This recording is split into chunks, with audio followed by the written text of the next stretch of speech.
దేవా, నీ శరణు జొచ్చి ఉన్నాను, నన్ను కాపాడుము. నీవే ప్రభుడవు, నీకంటే నాకు క్షేమాధారమేదియూ లేదని యెహోవాతో నేను మనవి చేయుదును.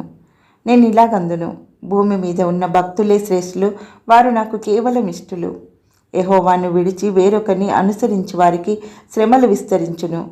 వారు అర్పించు రక్తపానీయార్పణములు నేను అర్పింపను, వారి పేర్లు నా పెదవుల నెత్తను. యెహోవా నా స్వాస్థ్య భాగము, నా పానీయ భాగము, నీవే నా భాగమును కాపాడుచున్నావు. మనోహర స్థలములలో నాకు పాలు ప్రాప్తించెను, శ్రేష్టమైన స్వాస్థ్యము నాకు కలిగెను. నాకు ఆలోచనకర్త అయిన యెహోవాను స్తుతించెదను.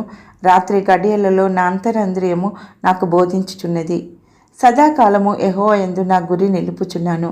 ఆయన నా కుడి పార్శ్వమందున్నాడు గనుక నేను కదల్చబడను. అందువలన నా హృదయము సంతోషించుచున్నది, నా ఆత్మ హర్షించుచున్నది, నా శరీరం కూడా సురక్షితంగా నివసించుచున్నది. ఎందుకనగా నీవు నా ఆత్మను పాతాళంలో విడిచిపెట్టవు, నీ పరిశుద్ధిని కుళ్ళుపట్టనీయవు. జీవ మార్గమును నీవు నాకు తెలియజేసేదవు.